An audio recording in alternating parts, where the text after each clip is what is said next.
ਸਤਿ ਸ਼੍ਰੀ ਅਕਾਲ। ਤੁਸੀਂ ਜੁੜੇ ਹੋਏ ਹੋ ਪੰਜਾਬੀ ਰੇਡੀਓ USA ਦੇ ਨਾਲ ਤੇ ਮੈਂ ਹਾਂ ਪ੍ਰਵੀਨ ਸ਼ਰਮਾ। ਅੱਜ 31 ਅਗਸਤ ਹੈ ਤੇ ਸਿੱਖਾਂ ਦੇ ਕੌਮੀ ਸ਼ਹੀਦ ਭਾਈ ਦਿਲਾਵਰ ਸਿੰਘ ਬੱਬਰ ਨੇ ਅੱਜ ਦੇ ਦਿਨ ਸਾਬਕਾ ਤਤਕਾਲੀ ਮੁੱਖ ਮੰਤਰੀ ਬੇਅੰਤ ਸਿੰਘ ਨੂੰ ਸੋਧਾ ਲਾ ਦਿੱਤਾ ਸੀ। ਜੇਕਰ ਸਿੱਖੀ ਪਰਸਪੈਕਟਿਵ ਤੋਂ ਗੱਲ ਕਰੀਏ ਤਾਂ ਉਹਨੂੰ ਸੋਧਾ ਕਿਉਂ ਲਾਇਆ, ਉਹਦੇ ਪਿੱਛੇ ਕਾਰਨ ਕੀ ਸੀ, ਪਲੈਨਿੰਗ ਕਿਵੇਂ ਕੀਤੀ ਗਈ, ਇੱਕ ਵੱਡੀ ਵਿਥਿਆ ਹੈ। ਪਰ ਅੱਗੇ ਜਾਣ ਤੋਂ ਪਹਿਲਾਂ ਇੱਕ ਗੱਲ ਜ਼ਰੂਰ ਸਾਨੂੰ ਸਾਰਿਆਂ ਨੂੰ ਸਮਝ ਲੈਣੀ ਚਾਹੀਦੀ ਹੈ ਕਿ ਜਦੋਂ ਸੰਘਰਸ਼ ਹੁੰਦੇ ਨੇ ਤਾਂ ਉਦੋਂ ਇੱਕ ਜੋ ਸੰਘਰਸ਼ ਕਰਦੇ ਨੇ ਲੋਕ, ਉਹ ਇੱਕ ਧਿਰ ਦੇ ਲਈ ਅੱਤਵਾਦੀ ਹੋ ਸਕਦੇ ਨੇ, ਇੱਕ ਧਿਰ ਦੇ ਲਈ ਉਹ ਘੁਸਪੈਠੀਏ ਵੀ ਹੋ ਸਕਦੇ ਨੇ, ਪਰ ਦੂਜੀ ਧਿਰ ਦੇ ਲਈ ਉਹ ਸ਼ਹੀਦ ਹੁੰਦੇ ਨੇ। ਤਾਂ ਇਹ ਇੱਕ ਬਹੁਤ ਵੱਡੀ ਕੰਟਰਾਡਿਕਸ਼ਨ ਹੈ ਕਿ ਸਟੇਟ ਅਤੇ ਸੰਘਰਸ਼ੀਲ ਧਿਰਾਂ ਕਦੇ ਵੀ ਹੀਰੋਜ਼ ਨੂੰ ਲੈ ਕੇ, ਕਦੇ ਵੀ ਸੰਘਰਸ਼ੀਲਾਂ ਨੂੰ ਲੈ ਕੇ ਕਦੇ ਵੀ ਇੱਕ ਰਾਏ 'ਤੇ ਨਹੀਂ ਆਉਣਗੇ। ਭਾਈ ਦਿਲਾਵਰ ਸਿੰਘ ਬੱਬਰ ਪੰਜਾਬ ਪੁਲਿਸ ਦਾ ਹੀ ਹਿੱਸਾ ਸਨ ਅਤੇ ਉਸ ਦਿਨ ਯਾਨੀ ਕਿ 31 ਅਗਸਤ 1995 ਨੂੰ ਦੁਪਹਿਰੇ 2 ਵਜੇ ਤੋਂ ਲੈ ਕੇ 5 ਵਜੇ ਤੱਕ ਕੀ ਕੁਛ ਵਾਪਰਿਆ, ਇਸ ਰਿਪੋਰਟ ਦੇ ਵਿੱਚ ਤਫਸੀਲ ਦੇ ਨਾਲ ਜ਼ਿਕਰ ਕਰਾਂਗੇ। ਪਰ ਬੇਅੰਤ ਸਿੰਘ ਨੂੰ ਸੋਧਾ ਲਾਉਣ ਦੀ ਗੱਲ ਕਿੱਥੋਂ ਤੁਰੀ, ਬੇਅੰਤ ਸਿੰਘ ਨੂੰ ਸੋਧਾ ਲਾਉਣ ਦੀ ਜ਼ਰੂਰਤ ਕਿਉਂ ਪਈ? ਉਹਦਾ ਇੱਕ ਬਹੁਤ ਵੱਡਾ ਕਾਰਨ ਇਹ ਸੀ ਕਿ 80 ਦੇ ਦਹਾਕੇ ਅਤੇ 90 ਦੇ ਦਹਾਕੇ ਦੇ ਵਿੱਚ ਸਿੱਖ ਨੌਜਵਾਨਾਂ ਨੂੰ ਬਹੁਤ ਵੱਡੇ ਪੱਧਰ 'ਤੇ ਉਹਨਾਂ ਦਾ ਘਾਣ ਕੀਤਾ ਗਿਆ, ਅਣਮਨੁੱਖੀ ਤਰੀਕੇ ਨਾਲ ਤਸ਼ੱਦਦ ਕੀਤੇ ਗਏ, ਟੌਰਚਰ ਕੀਤੇ ਗਏ ਅਤੇ ਉਹਨਾਂ ਦੇ ਵਿੱਚ ਇੱਕ ਬਹੁਤ ਵੱਡੇ ਰੋਸ ਦੀ ਭਾਵਨਾ ਜਿਹੜੀ ਸੀ ਉਹ ਫੈਲ ਗਈ ਸੀ। ਸੰਘਰਸ਼ ਹਿੰਸਕ ਹੋ ਚੁੱਕਿਆ ਸੀ, ਕਾਲੇ ਦੌਰ ਦਾ ਸਮਾਂ ਸੀ। ਕਈ ਬੇਗੁਨਾਹਾਂ ਨੂੰ ਵੀ ਇਸ ਸਮੇਂ ਦਾ ਜੋ ਭੋਗੀ ਸੀ ਉਹ ਭੋਗਣਾ ਪਿਆ, ਹਾਲਾਂਕਿ ਉਹਨਾਂ ਦੇ ਕਸੂਰ ਵੀ ਨਹੀਂ ਸੀ। ਪੁਲਿਸ ਕੋਲੇ ਇੰਨੀ ਕੁ ਪਾਵਰ ਆ ਗਈ ਸੀ ਕਿ ਪੁਲਿਸ ਉਸ ਟਾਈਮ ਆਪ ਹੀ ਜੱਜ ਸੀ ਅਤੇ ਆਪ ਹੀ ਜਿਊਰੀ, ਯਾਨੀ ਕਿ ਆਪ ਹੀ ਕਾਨੂੰਨ ਬਣ ਗਏ ਸੀ। ਖਾਸ ਕਰਕੇ ਪੁਲਿਸ ਦੇ ਕੁਝ ਨਾਂ ਜਿਹੜੇ ਮੈਂ ਲੈਣਾ ਚਾਹਾਂਗਾ, ਇਜ਼ਹਾਰ ਆਲਮ, KPS ਗਿੱਲ ਜਿਹਨੂੰ ਸਿੱਖ ਬੁੱਚੜ ਵੀ ਕਹਿ ਦਿੰਦੇ ਆ, ਸੁਮੇਧ ਸੈਣੀ, ਉਮਰਾ ਨੰਗਲ, ਇਹੋ ਜਿਹੇ ਬਹੁਤ ਸਾਰੇ ਅਫਸਰਸ਼ਾਹੀ ਦੇ ਨਾਂ ਸੀਗੇ ਜਿਹੜੇ ਕਿ ਹਮੇਸ਼ਾ ਸਿੱਖ ਹਲਕਿਆਂ ਦੇ ਵਿੱਚ ਕਿਸੇ ਵੀ ਸਤਿਕਾਰ ਦੇ ਪਾਤਰ ਨਹੀਂ। ਔਰ ਆਪਾਂ ਨੂੰ ਚੰਗੀ ਤਰ੍ਹਾਂ ਪਤਾ ਵਾ ਕਿ ਬੇਅੰਤ ਸਿੰਘ ਨੂੰ ਅਤੇ KPS ਗਿੱਲ ਨੂੰ ਲੋਕ ਕਿਵੇਂ ਯਾਦ ਕਰਦੇ ਨੇ, ਉਹਨਾਂ ਦੇ ਨਾਂ ਪਿੱਛੇ ਕੀ ਲਾਉਂਦੇ ਨੇ, ਇਹ ਦੱਸਣ ਦੀ ਲੋੜ ਨਹੀਂ ਹੈ। ਖੈਰ, ਤਾਂ ਇਹਨਾਂ ਘਟਨਾਵਾਂ ਦੇ ਰੋਸ ਵਜੋਂ, ਜਾਂ ਕਹਿ ਲਓ ਕਿ ਜਦੋਂ ਸ਼ਿਕਾਰ ਖੇਡਿਆ ਜਾ ਰਿਹਾ ਸੀ ਸਿੱਖ ਨੌਜਵਾਨੀ ਦਾ, ਜਦੋਂ ਉਹਨਾਂ ਨੂੰ ਘਰਾਂ ਤੋਂ, ਕਾਲਜਾਂ ਤੋਂ, ਪੱਠਿਆਂ ਦੇ ਟੱਕਾਂ 'ਚੋਂ ਆਮ ਹੀ ਚੱਕ ਲਿਆ ਜਾਂਦਾ ਸੀ, ਸਟੇਟ ਦੇ ਜ਼ਬਰ ਕਰਕੇ ਨੌਜਵਾਨੀ ਦਾ ਜਿਹੜਾ ਘਾਣ ਸੀਗਾ ਉਹ ਕੀਤਾ ਜਾ ਰਿਹਾ ਸੀ ਅਤੇ ਪੰਜਾਬ ਦੇ ਵਿੱਚ ਨਿਰਾਸ਼ਤਾ ਦਾ ਆਲਮ ਸੀ। ਇੱਕ ਅਜਿਹਾ ਦੌਰ ਸੀ ਜਿਸ ਦੌਰ ਦੇ ਵਿੱਚ ਕਈ ਬੇਗੁਨਾਹਾਂ, ਜਿਨ੍ਹਾਂ ਦੇ ਵਿੱਚ ਹਿੰਦੂ ਵੀ ਸੀਗੇ, ਜਿਨ੍ਹਾਂ ਦੇ ਵਿੱਚ ਕੁਝ ਕਾਰੋਬਾਰੀ ਵੀ ਸੀਗੇ ਅਤੇ ਜਿਨ੍ਹਾਂ ਦੇ ਵਿੱਚ ਸਿੱਖ ਨੌਜਵਾਨ ਵੀ ਸੀਗੇ, ਉਹਨਾਂ ਨੂੰ ਭੁਗਤਣਾ ਪਿਆ। ਕਈ ਬੇਗੁਨਾਹ ਮਾਰੇ ਵੀ ਗਏ, ਅਜਾਈਂ ਉਹਨਾਂ ਦੇ ਕਤਲ ਹੋਏ, ਕੁਝ ਬੱਸਾਂ 'ਚੋਂ ਕੱਢ ਕੇ ਮਾਰੇ ਗਏ, ਕੁਝ ਪੁਲਿਸ ਦੇ ਟੌਰਚਰ ਦੇ ਨਾਲ ਮਾਰੇ ਗਏ, ਕੁਝ ਇਸ ਤਰ੍ਹਾਂ।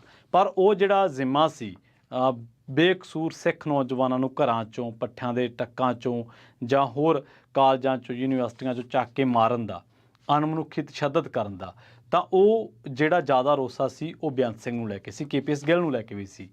ਤਾਂ ਉਦੋਂ ਫਿਰ ਪਲੈਨਿੰਗ ਕੀਤੀ ਬੱਬਰ ਖਾਲਸਾ ਨੇ।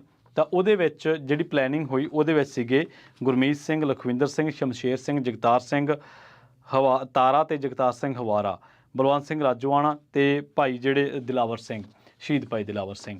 ਤਾਂ ਇਹਨਾਂ ਨੇ ਫਿਰ ਪਲੈਨਿੰਗ ਕੀਤੀ। ਹੌਲੀ ਹੌਲੀ ਇਹ ਜਿਹੜੀ ਗੱਲ ਸੀ ਇਹਦੇ ਲਈ ਇਹ ਸਿੱਟੇ 'ਤੇ ਪਹੁੰਚਿਆ ਗਿਆ। UP ਦੇ ਵਿੱਚ ਵੀ ਮੀਟਿੰਗਾਂ ਹੋਈਆਂ ਕਿ ਪਹਿਲਾਂ RDX ਦਾ ਪ੍ਰਬੰਧ ਕਰ ਲਿਆ ਜਾਵੇ। RDX UP ਤੋਂ ਲਿਆਂਦਾ ਜਾਂਦਾ, ਪ੍ਰਬੰਧ ਕੀਤਾ ਜਾਂਦਾ।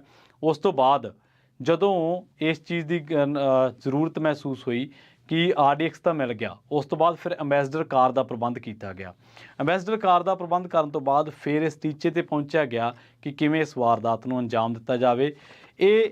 ਇਸ ਪੂਰੇ ਬੰਬ ਧਮਾਕੇ ਦੇ ਜਿਹੜੇ ਚਸ਼ਮਦੀਦ ਨੇ, ਉਹਨਾਂ ਨੇ BBC ਪੰਜਾਬੀ ਦੇ ਨਾਲ ਇੱਕ ਸਟੋਰੀ ਵੀ ਸਾਂਝੀ ਕੀਤੀ ਹੈ।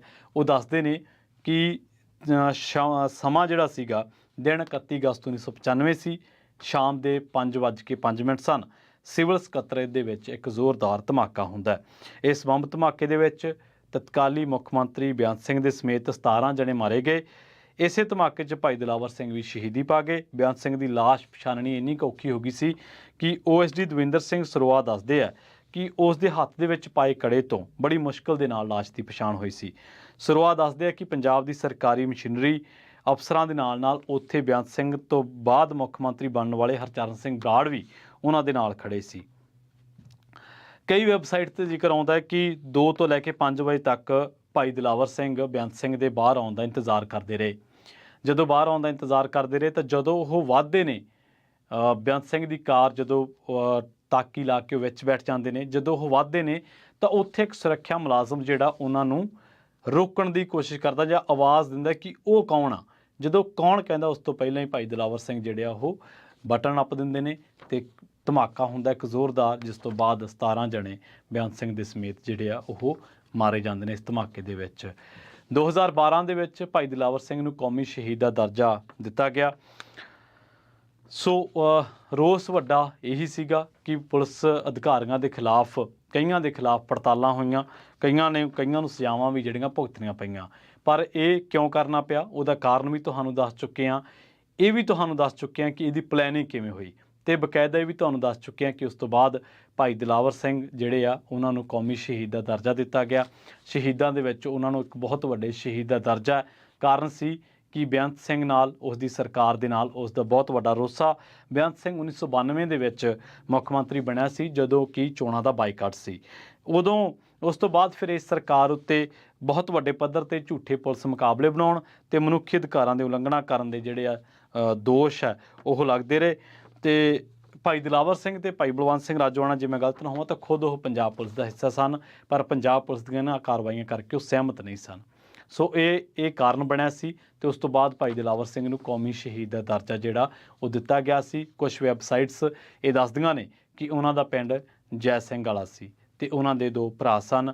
ਅੱਜ ਵੀ ਸਿੱਖ ਹਲਕਿਆਂ ਦੇ ਵਿੱਚ, ਸਿੱਖ ਭਾਈਚਾਰੇ ਦੇ ਵਿੱਚ ਆਪਾਂ ਨੂੰ ਸਾਰਿਆਂ ਨੂੰ ਪਤਾ ਹੀ ਹੈ ਕਿ ਕਿਸ ਤਰੀਕੇ ਨਾਲ ਭਾਈ ਦਿਲਾਵਰ ਸਿੰਘ ਨੂੰ ਯਾਦ ਕੀਤਾ ਜਾਂਦਾ ਵਾ ਤੇ ਕਿਸ ਤਰੀਕੇ ਨਾਲ ਬੇਅੰਤ ਸਿੰਘ ਨੂੰ ਯਾਦ ਕੀਤਾ ਜਾਂਦਾ ਹੈ। ਜਲਦ ਹਾਜ਼ਰ ਹੋਵਾਂਗੇ ਇੱਕ ਹੋਰ